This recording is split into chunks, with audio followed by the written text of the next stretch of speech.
Em 1992, representantes de 178 países se reuniram no Rio de Janeiro para discutir problemas ambientais em uma conferência chamada Eco 92, que chamou a atenção para o desenvolvimento sustentável.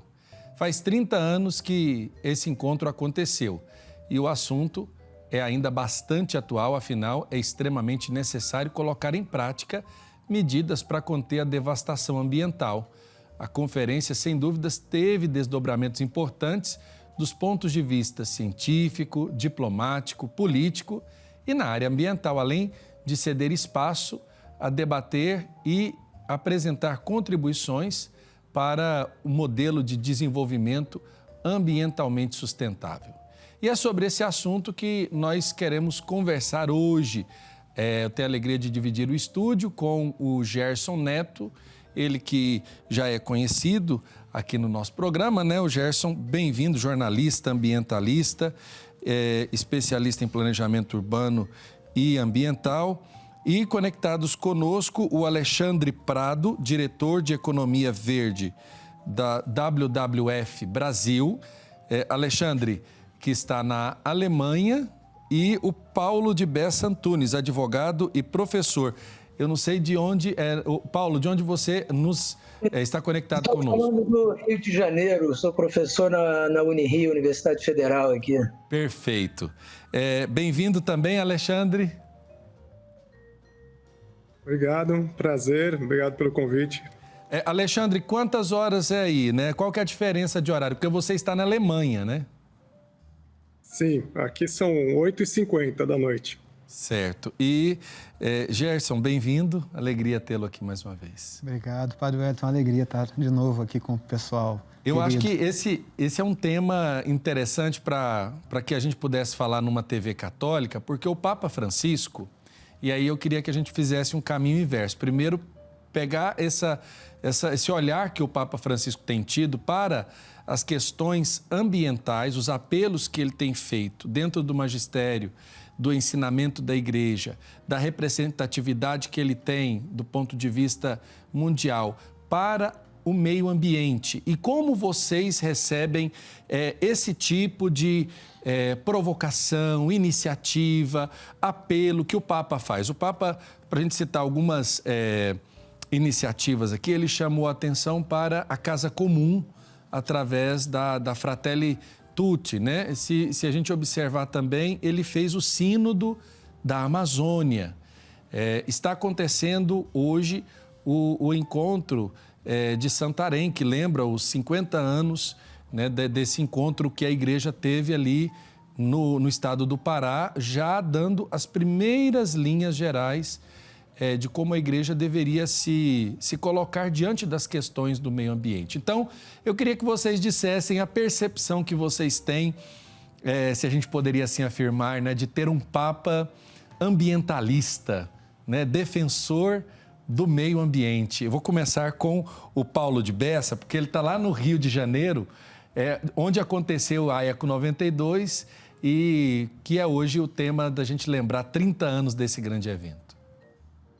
Eu quero agradecer o convite a participar do programa e dizer o seguinte: o Papa Francisco é ecologista, né? Ele tem várias manifestações aí a favor do meio ambiente e também a gente não pode esquecer que a Igreja Católica, com várias de suas pastorais, Pastoral da Terra e outros, tem um trabalho aí muito importante na defesa do meio ambiente e o que também é muito relevante no contexto ambiental, né, a defesa das populações tradicionais e dos povos indígenas, que são, vamos dizer assim, são as sentinelas avançadas aí da proteção do meio ambiente, notadamente das florestas brasileiras. Então, acho que o trabalho do Papa é bacana nessa área, é bem interessante e, assim, eu cito muito nas minhas aulas as encíclicas papais sobre meio ambiente, Fratelli Tutti, Laudato Si, o tempo todo. Beleza. Alexandre, você está como diretor de Economia Verde da WWF Brasil. Tem um trabalho, o grupo WWF aqui no Brasil já tem um trabalho de longa data com as questões ambientais. Eu queria que você falasse como vocês recebem, enquanto organização não governamental, esse tipo de posicionamento do Papa Francisco na defesa das questões do meio ambiente. Eu vou complementar aqui a linha do Paulo, até lembrando que o nome Francisco já se remete à conservação ambiental, a uma vida mais harmoniosa com o meio ambiente. Então, quando ele foi escolhido Papa e colocou o nome de Francisco, a gente falou, puxa, que bom, né? Achamos mais um defensor, mais alguém que venha e se alie à nossa causa, a causa que ela é de todos os seres humanos, que é de defesa do meio ambiente. Então, quando o Papa entra e faz todos os pronunciamentos e cada vez aprofundando uma linha que também já foi seguida, né, começando até por São João Paulo II e depois Bento XVI, aprofundando com bastante consistência a defesa dos povos da floresta e da conservação ambiental, é um super aliado. A voz dele é ouvida por bilhões de pessoas. O impacto de um posicionamento forte da Igreja para as causas ambientais, vinculadas, obviamente, com a questão social, é super bem-vindo. E a gente espera que essa nossa continuidade cada vez mais juntos, né? Que a gente continue isso mais vezes. Gerson, você que também já teve esse contato bem próximo com a igreja que defende as questões ambientais, né? Como você observa a atuação do Papa Francisco diante disso? Então, o Papa Francisco é genial, a atuação dele em relação ao meio ambiente. E ele vem muito em consonância com o que está sendo discutido internacionalmente sobre o meio ambiente. O texto dele, ele retira muitas partes, ele é inspirado pelas convenções internacionais, pelos resultados, inclusive, da ECO 92, mas também de Estocolmo, em 72. Para você ver, o texto publicado pela ONU, Padre Wellington e amigos, em 1887, era o relatório de Brundtland, era o nosso futuro comum. Então, já vinha, inclusive, muitas coisas que o Papa depois recupera e ele traz essa novidade de trazer isso para uma relação com Deus, uma relação com a religiosidade, com a espiritualidade, dando uma nova amplidão, ampliando esse debate muito para outros campos novos e que é muito necessário porque a gente está exatamente num ponto de inflexão. Certo. Esse debate ele existe, muita gente sabe dele, mas ele precisa gerar transformações na sociedade, na forma do ser humano se relacionar com a natureza, senão a gente vai ter problemas sérios em pouco tempo. Olhando esse intervalo de 30 anos entre a ECO 92 e o momento atual, o que mudou do ponto de vista de desafios no meio ambiente? E aí eu pergunto, Paulo, como você observa essa mudança depois de 30 anos desse importante encontro? Eu acho o seguinte, um ponto assim básico, né? Esse programa não existiria antes de 1992, né? Então, eu acho que a gente teve aí um aumento de consciência ambiental, mas um aumento de normas, leis, enfim, toda uma estrutura, mas, de alguma maneira, os índices ambientais, né, os índices de qualidade ambientais, eles vêm diminuindo, né? E acho que, no caso específico do Brasil, o Brasil fez um trabalho bem feito desde 92 para cá. Ele aumentou muito a sua área protegida, criou um quadro institucional e legal muito importante e que, no momento, passa por um período difícil, né? Porque a impressão que eu, pessoalmente, tenho é que a política ambiental vigente hoje no Brasil é uma tentativa de volta lá para a década de 70, né? Principalmente em relação à Amazônia, o que eu acho muito ruim, mas a sociedade tem conseguido dizer não a esse retrocesso na política ambiental brasileira. É como eu vejo. Tá certo. Gerson, como você observa essa mudança do que ficou, de fato, desse momento da ECO 92 E o que ficou de legado, né? Porque a gente sempre pergunta, desses encontros, com certeza saíram uma série de sonhos, né? Talvez muitos não conseguiram ser realizados, mas o que é que fica desse momento? A gente tem um debate, Padre Wellington, que começou lá em Estocolmo, em 72. É o mesmo debate. O debate em Estocolmo começou porque os problemas ambientais de um país começaram a afetar o outro. A poluição viaja pelo ar, a destruição na época, essa preocupação com a camada de ozônio era grande, ela afetava outros planetas, criavam ilhas de calor em outros países.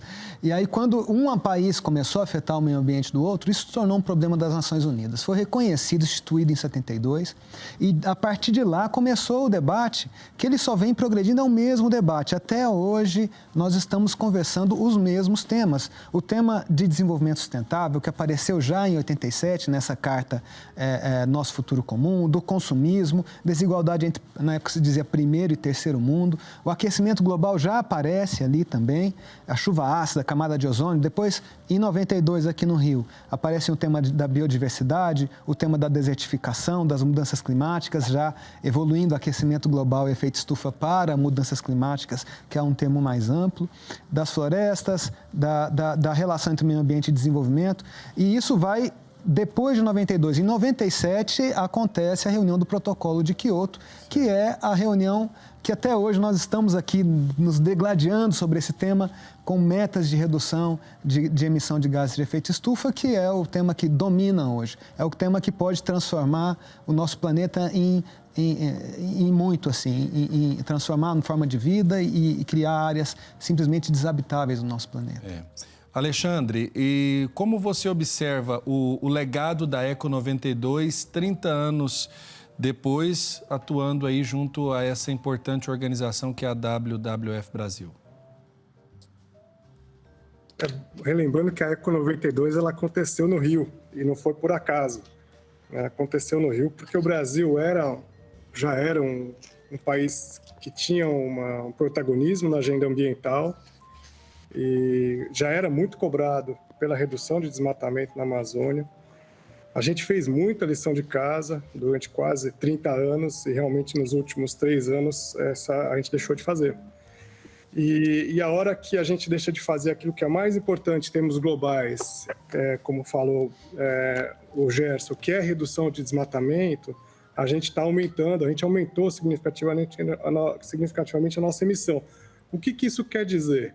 Não é à toa que nesse ano, só de desastre ambiental, a gente pode citar 3 que está na minha cabeça agora: Petrópolis, Bahia, Minas Gerais.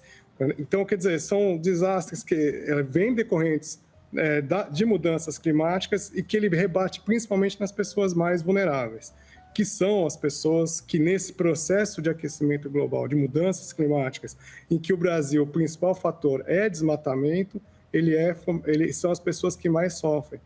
E esse vínculo da vulnerabilidade de mudanças climáticas nas pessoas mais pobres, mais simples, para mim é o vínculo mais importante que tem a ver com a Igreja Católica, que é a proteção dos mais vulneráveis. E sabendo que todas essas mudanças e principalmente os agravamentos climáticos fazem sofrer quem menos condição tem, estando aí nas periferias das grandes cidades e nesses espaços em processo até de desertificação. Nós vamos agora para um rápido intervalo. Na volta, eu quero que a gente aponte esperanças para o futuro do nosso mundo, do meio ambiente. É daqui a pouco, aqui no nosso Almanac. Ficou mais fácil dedicar tempo e devoção ao Divino Pai Eterno.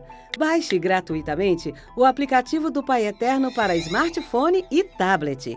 E tenha com você conteúdos exclusivos do Pai Eterno 24 horas por dia. Nele você pode acompanhar as novenas do Filhos do Pai Eterno, do Perpétuo Socorro e ao Sagrado Coração de Jesus, além do Santo Terço. Basta clicar no ícone Novenas e escolher o programa e qual edição deseja assistir. Fique conectado com o Pai Eterno a qualquer hora, em qualquer lugar. Estamos de volta aqui no nosso Almanac Católico dessa quarta-feira, 8 de junho, falando sobre os 30 anos da Eco 92, esse encontro que já começou a tratar no Rio de Janeiro e para tantos e tantos países sobre os cuidados e a necessidade de se atentar para as mudanças no nosso meio ambiente. E estão conectados conosco o Alexandre Prado, diretor de Economia Verde da WWF Brasil, o Paulo Bessa Antunes, advogado e professor, e o Gerson Neto, que é jornalista ambientalista e está aqui no estúdio da TV. Bom, eu disse no nosso bloco anterior que agora nós deveríamos dar luzes, né, de esperança, principalmente para quem está nos acompanhando. Nós estamos falando numa TV religiosa, confessional, e presume-se que quem nos acompanha sejam homens e mulheres de fé, que tenham esperança. E aí eu começaria com o Paulo Bessa. Quais são as esperanças que nós deveríamos acalentar e talvez até colocar em prática em nossas ações para termos, de fato, um cuidado, uma atenção maior para com a questão ambiental? Bom, assim, acho que talvez o principal fator aí que a gente tenha para aumentar esse cuidado há um lado individual, né? Eu acho que esse lado individual é você, através da educação, através do exemplo, você ir transmitindo para as gerações futuras esse cuidado com o meio ambiente, mas, obviamente, isso demanda outras questões que não apenas individuais. Então, nós precisamos também ter um conjunto de políticas e financiamentos adequados para que a gente possa solucionar problemas que são realmente relevantes, né? E, pegando o que foi falado aqui anteriormente, o Brasil, se ele conseguir reduzir o seu desmatamento, e aí eu acho que essa é uma boa esperança, ele fica bem na fita nessa história de gases de efeito estufa e tal, porque 50% das emissões brasileiras vêm de desmatamento e queimadas, né? Se a gente conseguir reduzir isso, eu acho que o Brasil se abre muito para financiamentos internacionais e tudo mais, que pode ajudar essa população aí necessitada, que é muito grande no Brasil e tende a crescer. A gente já vai estar dando um bonito testemunho também de coerência e cuidado com a criação, né? Exatamente. Alexandre Prado, as suas esperanças para esse momento futuro depois de 30 anos da Eco 92. Muito obrigado pela pergunta. Eu tenho muita esperança. Eu acho que, apesar do que a gente vê, o resultado dos últimos 30 anos, segundo o relatório do IPCC, que é o que a ciência nos diz, ainda dá tempo. Só que a gente tem que fazer isso rápido. E eu concordo com o Paulo. Individualmente, a gente tem muito de comportamento e educação, mas sim, esse ano é um ano muito super importante da gente cobrar os nossos políticos, da gente cobrar as empresas, né? A gente consome, a gente todo dia está ou consumindo água, ou comprando coisas, comprando comida. O que você compra é cobrar das empresas. A gente vai fazer uma eleição, é um ano eleitoral em que a gente muda todo o quadro político nacional, estadual, em que a gente coloque isso na pauta e exija dos nossos representantes que façam aquilo que eles têm que fazer, que é nos representar. E nesse caso específico, é sim o combate ao desmatamento. Perfeito. Gerson, trabalhar com esperança às vezes pode ser difícil, mas não é impossível, né? Mas os caminhos da humanidade é dados pela soma, é claro que os governantes lideram, mas é muito pela forma como nós nos comportamos. Falando para a comunidade católica, eu acho que a gente precisa ter mais inteligência, se desarmar, buscar a paz, evitar a mentira, evitar as fake news, evitar os grupos de WhatsApp que ficam lançando mentiras dentro das famílias, dentro dos nossos espaços de convivência, entender que a responsabilidade é do governo, mas se ele faz errado porque muitos de nós damos apoio. É preciso que os governos reconstruam essas instituições, que eles cobrem dos criminosos ambientais que estão destruindo o nosso meio ambiente, que eles prendam, que eles ponham na cadeia quem está cometendo esses crimes, e que eles tenham políticas de recomposição de toda essa política ambiental, de proteção ambiental.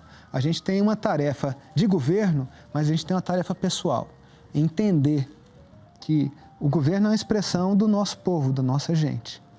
E se ele está agindo assim com o nosso reforço, quer dizer que precisamos sim, como o Papa Francisco diz, nos converter pessoalmente para a paz, nos converter pessoalmente para a proteção do planeta, do ambiente, da criação de Deus.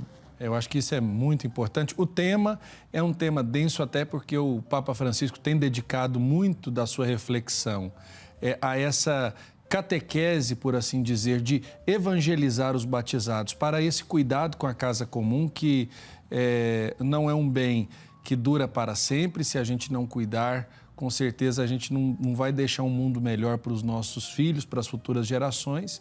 E acredito que os apelos que ele tem feito, tanto do ponto de vista do magistério, quanto também dos seus gestos, ele que escolheu esse nome, como o Alexandre bem lembrou, né, que ele escolheu Francisco como sendo um modelo também desse pontificado. E acredito que isso diz muito para todos nós, para que também venhamos assumir esse cuidado do ponto de vista da comunidade, do ponto de vista da nossa responsabilidade pessoal. Eu quero agradecer, felizmente o nosso tempo se esgotou aqui. Paulo de Bessa Antunes, advogado e professor, muito obrigado por senhor ter separado um tempinho.